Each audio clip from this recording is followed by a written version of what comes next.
Hoje é a segunda parte do nosso vídeo sobre cirurgias digestivas, indicações e técnicas. Então, se você perdeu a primeira parte, clica no nosso vídeo aqui em cima sobre o que a gente já falou e hoje a gente vai continuar expandindo um pouquinho mais esse assunto. A cirurgia aberta ela tem vários poréns, porque ela aumenta custos hospitalares, ela aumenta risco de infecções operatórias, ela aumenta a morbidade pós-operatória com aumento da dor, maior necessidade de internação e tem uma questão muito importante que é o retorno ao trabalho, que é muito mais tardio com a cirurgia aberta. Mas em casos necessários, obviamente, a gente precisa lançar a mão desse tipo de procedimento. Já a laparoscopia, a partir dos anos 2000, mais ou menos, quando a laparoscopia entrou bem na rotina das cirurgias no mundo inteiro, ela induz uma redução do trauma do tecido. Ela recupera bem a função do paciente no pós-operatório mais imediato, reduz dor, tem alta precoce, minimiza risco de complicações da parede abdominal, como por exemplo infecções de parede abdominal e dor pós-operatória. É indicada ali para as laparoscopias,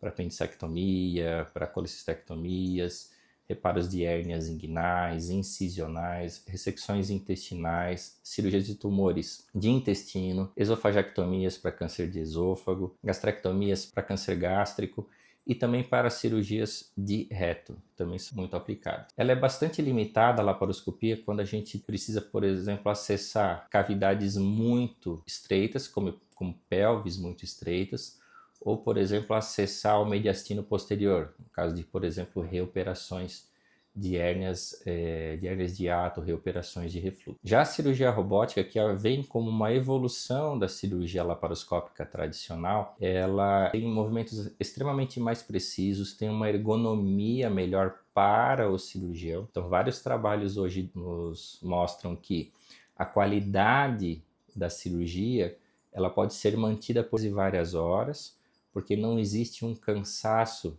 da equipe técnica, da equipe médica. Por quê? Porque todo o trabalho ele é realizado por meio de braços robóticos e a equipe médica ela tem um trabalho físico menos intenso. Então a cirurgia pode durar mais tempo, sem uma perda de qualidade, sem um cansaço da equipe cirúrgica, e isso é extremamente importante para você ter resultados melhores no pós-operatório. Ela tem que ser individualizada e ela tem algumas restrições, como por exemplo, e o principal deles é o custo médio, treinamento da equipe e a disponibilidade pela liberação via seguradoras médicas. E quando a gente fala em cuidados perioperatórios, a gente está falando basicamente no pré-operatório, no pós-operatório ali imediato após a cirurgia e lá no acompanhamento depois da cirurgia já em casa. No pré-operatório a gente precisa sim ter uma consulta médica adequada, temos que ter exames laboratoriais, precisamos eventualmente preparar o intestino para as ressecções intestinais, cuidado com antibióticos, cuidado com preparo da pele local, cuidado com medicações redutoras de apetite que precisam ser suspensas, anticoagulantes e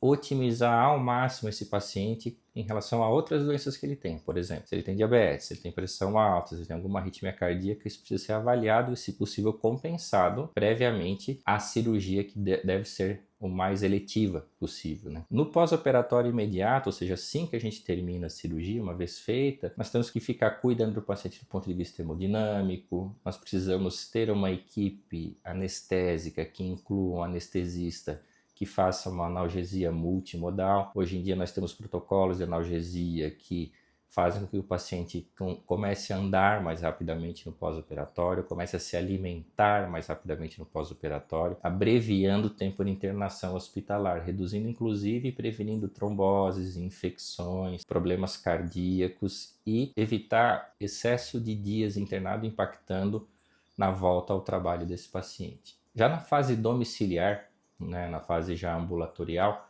como que a gente acompanha?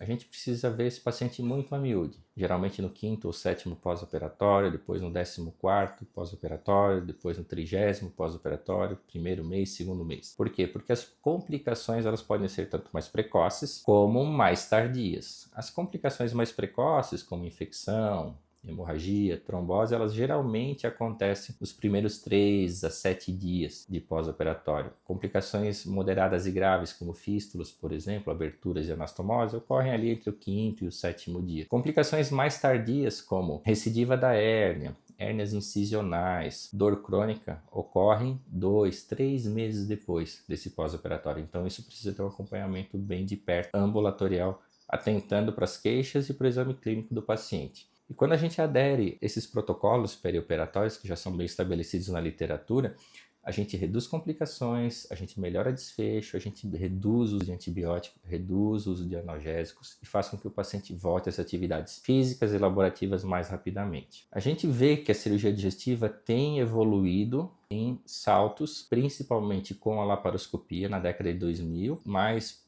atualmente com a robótica, que é um avanço em cima da laparoscopia. A gente já tem protocolos de inteligência artificial interpretando exames, interpretando movimentos cirúrgicos, mimetizando movimentos cirúrgicos, fazendo com que a gente treine muito antes de entrar na cirurgia efetiva do paciente, protocolos de inteligência artificial, de simulação robótica. E com a robótica, a gente tem um aumento do alcance da mão do cirurgião. É uma maior precisão, um maior controle dos movimentos, uma limitação e uma correção de movimentos mais bruscos, que permite menos trauma em casos muito mais complexos. Nas outras especialidades, como por exemplo a neurologia, a neurocirurgia, nós temos cirurgias já guiadas por imagem, com navegação perioperatória, reduzindo riscos de lesões ali em estruturas nobres do cérebro. E a gente tem cirurgias combinadas com técnicas minimamente invasivas híbridas, que a gente chama, né? A gente combina laparoscopia, robótica,